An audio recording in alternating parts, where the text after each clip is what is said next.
Los regalos no eran para un bebé. Cuando los magos del Oriente llegaron a Belén con oro, incienso y mirra, no estaban simplemente siendo héroes, estaban haciendo una declaración política que podría haberlos ejecutado, porque estos tres regalos, valorados en el equivalente moderno de más de $200,000, no eran ofrendas religiosas, eran un cheque en blanco para financiar una revolución. Pero aquí está lo que nadie te cuenta. Cada uno de esos regalos tenía un precio de mercado específico en el siglo I, y cuando haces los cálculos, cuando sigues el rastro del dinero, descubres que los magos no vinieron a adorar, vinieron a invertir. Hoy vamos a decodificar el mensaje financiero más famoso de la historia. Vamos a rastrear el oro desde las minas de Persia hasta el mercado negro de Jerusalén. Vamos a revelar por qué el incienso valía más que la plata. Y vamos a descubrir qué hicieron realmente María y José con una fortuna que podría haberlos convertido en los más ricos de Galilea. Porque la historia que conoces es solo la superficie. La verdad está en las monedas. Primero, necesitamos entender quiénes eran realmente los magos. La palabra griega es magua, no reyes, sino sacerdotes zoroastrianos del imperio, Parto en Persia, los enemigos mortales de Roma. Y aquí está el primer giro que cambia todo, Estos no eran turistas religiosos, eran asesores de la corte persa, diplomáticos y posiblemente espías. El imperio, Parto, controlaba la ruta de la seda, controlaban las especias, controlaban la información y tenían un interés estratégico masivo en desestabilizar a Roma, exactamente donde estamos hablando. Judean. Ahora hablemos de los regalos. Específicamente, el oro. En el siglo I, el oro se medía en talentos. Un talento eran aproximadamente 33 kilogramos. Pero los magos probablemente trajeron cantidades más pequeñas. Estimaciones históricas sugieren entre 5 y 15 kilogramos de oro. Al precio del mercado del siglo I, eso era entre 5,000 y 15,000 denarios. ¿Recuerdan? Un denario era el salario de un día. Así que estamos hablando de entre 15 y 40 años de salario para un trabajador común. Pero aquí está lo que hace que esto sea estratégicamente brillante. El oro era universalmente intercambiable. Sin importar qué tan rápido necesitaras huir, sin importar a qué país fueras, el oro funcionaba. Era liquidez absoluta en un mundo sin bancos internacionales. Ahora, el incienso, y aquí es donde se pone verdaderamente interesante. El incienso venía del sur de Arabia, territorio controlado por reinos que regulaban ferozmente su producción. No era simplemente raro, estaba monopolizado, y el precio reflejaba eso. Incienso de alta calidad se vendía por su peso en plata. 1 kilogramo de incienso valía aproximadamente 5,00700 denarios. Si los magos trajeron 5 kilogramos, una estimación conservador, estamos hablando de otros 2,500 a 3,500 denarios, otros 7 menos 10 años de salario. Pero aquí está la jugada genial, El incienso era requerido para el culto del templo. La demanda era constante. El mercado era estable. Si necesitabas convertir tu activo a efectivo rápidamente, los comerciantes del templo siempre compraban incienso, sin hacer preguntas. Era lavado de dinero del siglo I. Y luego está la mirra, el regalo más oscuro. La mirra tenía dos usos primarios: a medicina y embalsamamiento. Como anestésico era invaluable. Como agente de preservación, era esencial para los entierros. El precio era similar al incienso, entre 5,00600 denarios por kilogramo. Pero aquí está el simbolismo que todos perdemos en un mundo donde la expectativa de vida era de 35 años, donde la violencia política era común, donde las revoluciones fallidas terminaban en crucifixiones masivas. Dar mirra no era mórbido, era práctico. Ahora suma los números. Estimación conservadora: oro 10,000 denarios, incienso 3,000 denarios, mirra 2,500 denarios, total 15,500 denarios.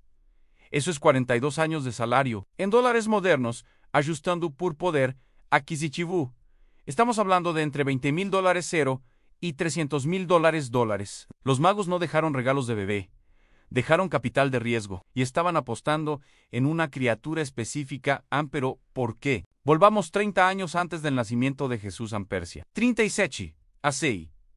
El imperio parto acaba de humillar a Roma en la batalla de Carás. Los partos no solo derrotaron a un ejército romano, ejecutaron al general y capturaron las águilas legionarias. Los estandartes sagrados de Roma fue la peor derrota militar de Roma en un siglo. Ahora Persia estaba jugando un juego más largo, en cómo mantener a Roma débil sin provocar una guerra total. Los sacerdotes magos eran expertos en profecías. Su religión zoroastriana tenía tradiciones de un Salvador venidero, y habían estudiado las escrituras judías, específicamente el libro de Daniel, escrito durante el exilio babilónico cuando los judíos estaban bajo dominio persa. Daniel profetizaba a un hijo del hombre que gobernaría un reino eterno, y había una línea de tiempo, 70 semanas de años desde el decreto de reconstruir Jerusalén. Los magos estaban rastreando esa línea de tiempo, y alrededor del 7 al 4 a.C. convergió. Entonces apareció la estrella, o más precisamente, la conjunción. En el 7 a.C., Júpiter y Saturno convergieron 3 veces en la constelación de Piscis. Para los astrólogos antiguos, esto era masivo: Júpiter, Realeza o Saturno, Justicia, Piscis, la tierra de los judíos. Traducción: Anún, rey justo nacerá en Judea. Pero aquí está la pregunta que nadie hace. ¿Cómo sabían los magos dónde buscar específicamente? Las conjunciones planetarias no te dan una dirección GPS. Alguien les dijo: los partos tenían una extensa red de inteligencia a lo largo de la ruta de la seda en comerciantes, espías, informantes. Cuando María y José fueron censados en Belén, cuando la noticia de un nacimiento inusual con supuestas circunstancias proféticas comenzó a circular, esa información viajó y los magos respondieron, no con curiosidad casual, sino con una expedición financiada a nivel estatal. Organizar una expedición desde Persia a Judea no era simple. La distancia era de aproximadamente 1.500 kilómetros. A través del desierto, a través de territorio hostil, con una fortuna en oro, incienso y mirra. Las estimaciones históricas sugieren que la caravana de los magos tenía entre 30 menos 50 personas. Los propios magos, guardias armados, sirvientes, manejadores de animales, guías, no estaban viajando ligeros. El costo del viaje, mismos suministros, camellos, sobornos a bandidos, probablemente sumó otros 2.000 menos 3.000 denarios. Esta fue una inversión masiva antes de que entregaran un solo regalo. Y luego cometieron su error crítico. Fueron primero a Jerusalén. Preguntaron públicamente: ¿dónde está el que ha nacido rey de los judíos? Piensa en esa frase, en no un maestro o un profeta. Rey de los judíos. Era declaración de guerra. Herodes el Grande tenía 70 años. Estaba muriendo. Había matado a 3 de sus propios hijos por paranoia sobre amenazas a su trono. Y ahora diplomáticos persas, representando el mayor enemigo de Roma, estaban preguntando por un rey rival. Pero aquí está lo astuto a Herodes. No podía arrestarlos. Eran diplomáticos extranjeros. Hacerlo arriesgaba provocar a Persia. Así que yo les dijo que investigara y reportara para que yo también pueda ir a adorarle a los magos. Obviamente sabían que era una mentira. Cuando finalmente encontraron a María, José Y Auniu, probablemente varias semanas o meses después del nacimiento. Basándonos en el texto que dice, casa no establo, hicieron algo notable. Se postraron y luego entregaron una fortuna. Pero aquí está lo que la mayoría pierde: no se quedaron. No ofrecieron protección continua. No invitaron a la familia de regreso a Persia. Hicieron el depósito y se fueron. Porque no era caridad. Era financiamiento de arranque para lo que ellos creían que sería un futuro rey que desafiaría a Roma. Mateo, las 2:16, la masacre de los inocentes. Cuando Herodes se dio cuenta de que los magos lo habían engañado, ordenó la ejecución de todos los niños varones en Belén, menores de 2 años. Los historiadores debaten si esto sucedió exactamente como se describe. No hay registro romano de ello. Pero aquí está lo que sabemos en Herodes.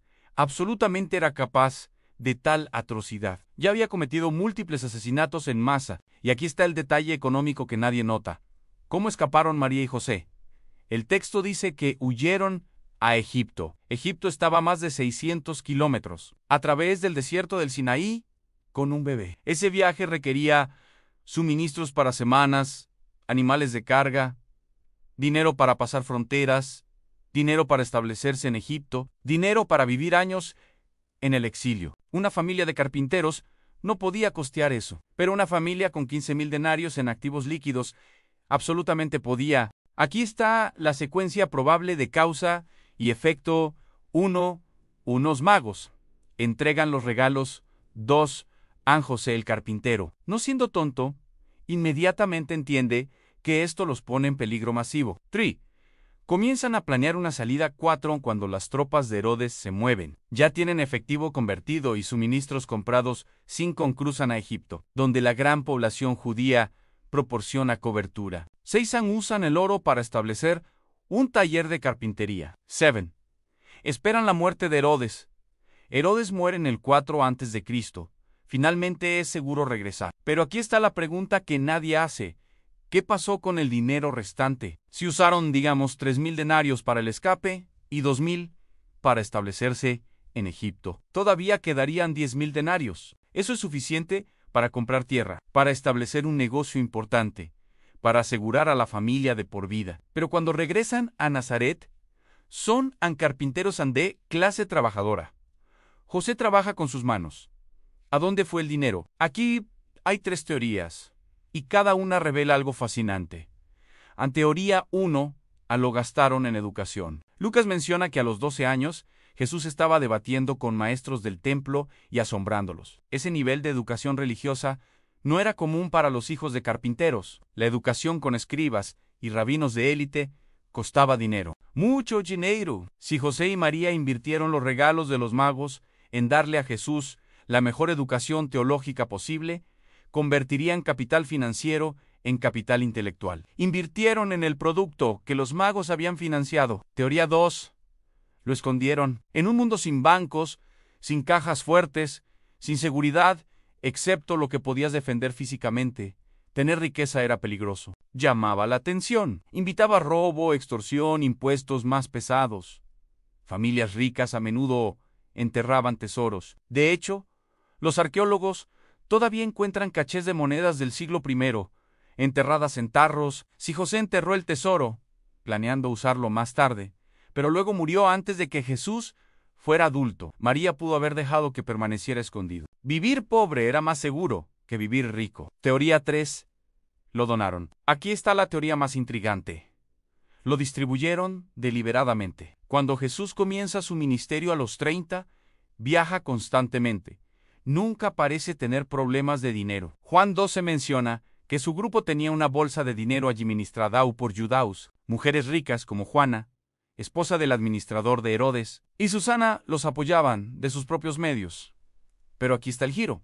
¿Y si el capital inicial para todo el movimiento vino del regalo de los magos? ¿Y si María mantuvo 10,000 denarios durante 30 años específicamente para financiar lo que los magos habían pretendido en un desafío al orden establecido? Piensa en la logística del ministerio de Jesús. 12 discípulos, tiempo completo que dejaron trabajos remunerados. Viaje constante por Galilea y Judea. Alimentar multitudes. Alguien compró esos panes y peces. Alojamiento, suministros, donaciones a los pobres. Un ministerio itinerante de 3 años. Con una docena de personas, alcanzando miles, fácilmente costaría 5,000 menos 8,000 denarios. Los magos no solo financiaron el escape de un bebé de un tirano, financiaron un movimiento que transformaría el mundo. Ahora aquí es donde esto se vuelve extrañamente familiar. Los magos ejecutaron lo que llamaríamos capital de riesgo. Identificaron una oportunidad de alto riesgo y alto retorno, proporcionaron financiamiento inicial masivo y se fueron antes de que su participación pudiera rastrearse. En 2024, así es exactamente cómo funciona el financiamiento geopolítico moderno. Los gobiernos extranjeros financian movimientos de base en países rivales todo el tiempo. Rusia financió movimientos separatistas en Ucrania y financió la oposición en Irán. China invierte fuertemente en partidos políticos africanos. La estrategia es idéntica. Encuentra un candidato que desafíe el orden actual. Proporciona recursos que ellos nunca podrían obtener de otra manera. Mantén la distancia negable. Los magos persas estaban haciendo guerra proxy del siglo I. Y piensa en los activos que eligieron: oro, incienso, mirra, oro, bitcoin, hoy. Valor portátil universalmente aceptado, imposible de rastrear. Incienso, stablecoins, siempre hay un comprador. Precio predecible, fácilmente convertible. Mir, igual a activos, duales uso, valor legítimo, pero también utilidad oscura, eligieron el portafolio de activos perfecto para alguien que necesitaba en 1 liquidez inmediata, oro, 2 almacenamiento de valor estable incienso, 3 utilidad práctica en tiempos difíciles, mor, y así como los magos evitaron las autoridades romanas entregando regalos en lugar de moneda rastreable. Los disidentes modernos usan criptomonedas, oro físico y activos portadores para evitar la vigilancia gubernamental. La tecnología cambia, la estrategia no. Aquí está el patrón que se repite a través de la historia. Los franceses financiaron la Revolución Americana contra Gran Bretaña.